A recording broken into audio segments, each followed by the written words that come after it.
What's going on, everybody? Almost Evil 33 here, and today I have another Battlefield 3 gameplay commentary for you guys, and I'm playing some Conquest on Grand Bazaar today, using the SCAR-L assault rifle with red dot sight, heavy barrel, and foregrip attached, and I have the G18 Suppress as my sidearm.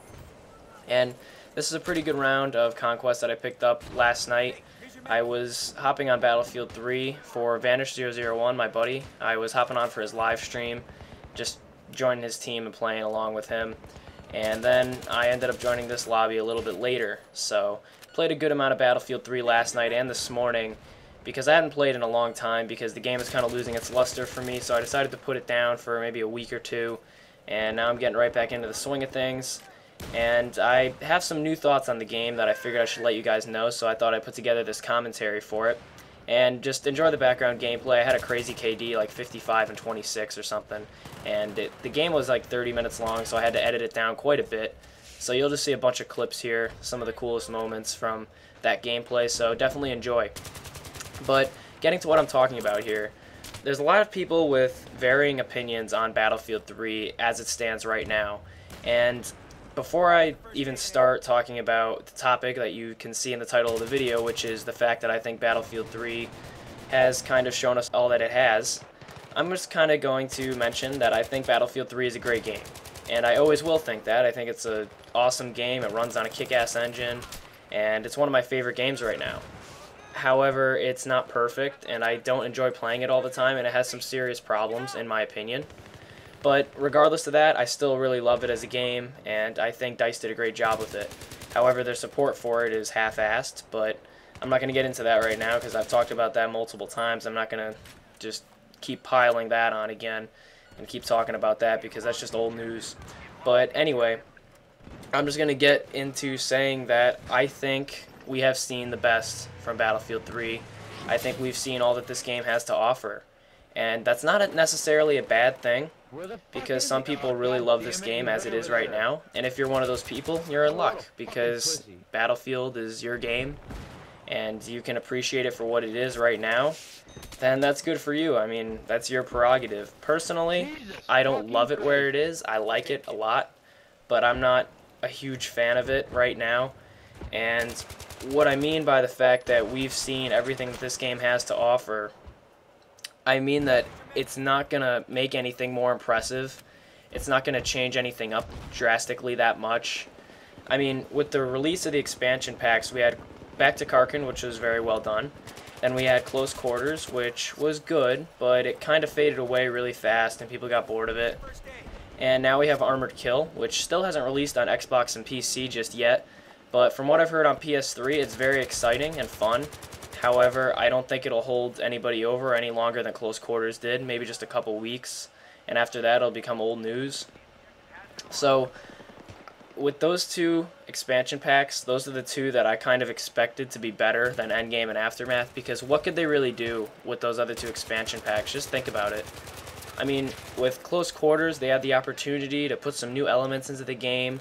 Besides new weapons and assignments and stuff, they had the opportunity to change gameplay up a little bit, and they kind of did with Gunmaster. It was very different, so I appreciated that, and the fact that they tried to be a little bit different, but it didn't really hold us over enough. They didn't really work that hard on it. You can tell that it was a little bit rushed, and I wasn't a huge fan of Close Quarters all around, but it was still good. I wouldn't say that it sucked or anything like that, and I had a lot of fun with it, and I still play it. But I think that Armored Kill was the one that I was really looking forward to as a gamer and as a Battlefield player, because, I mean, Battlefield is a game that focuses on vehicles and doesn't really focus that much on infantry. So I figured, first of all, at Close Quarters would kind of make Battlefield a little bit of an infantry-style game, at least for that map pack.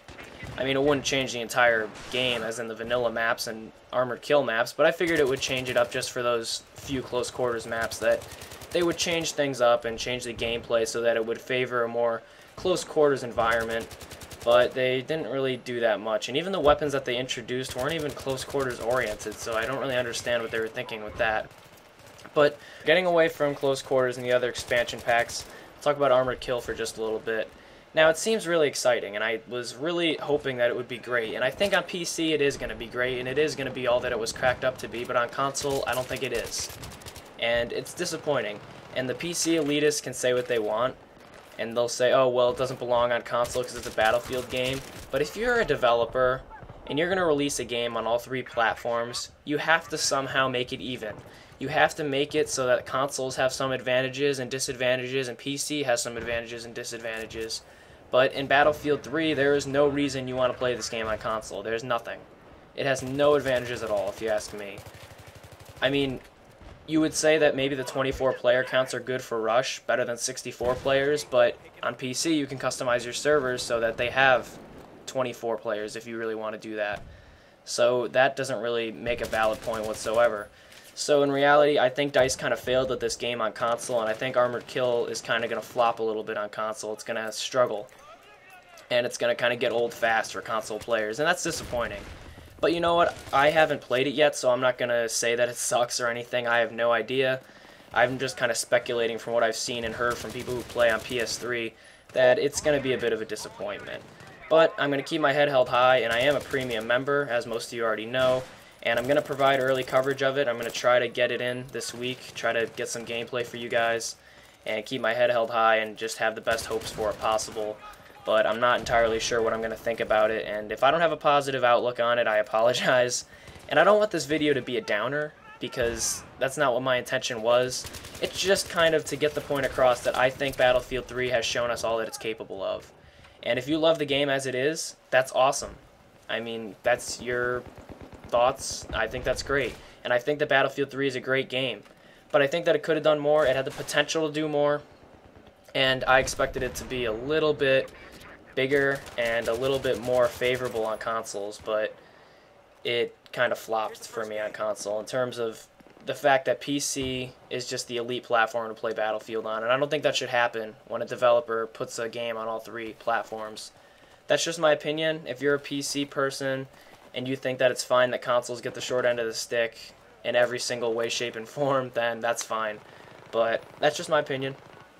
So those are my thoughts on Battlefield right now. I think we've seen everything that DICE can do, and hopefully Warfighter will give me some sort of a light, and I know that my channel is going to cycle around it, and it's going to totally focus on Warfighter, and I'm so excited. I think it's going to be a kick-ass game. I'm so excited to get early coverage of it for you guys, and hopefully my channel will just explode if that game is really popular. So that's what I'm hoping for. I have all my faith in Warfighter. I think it's going to be great.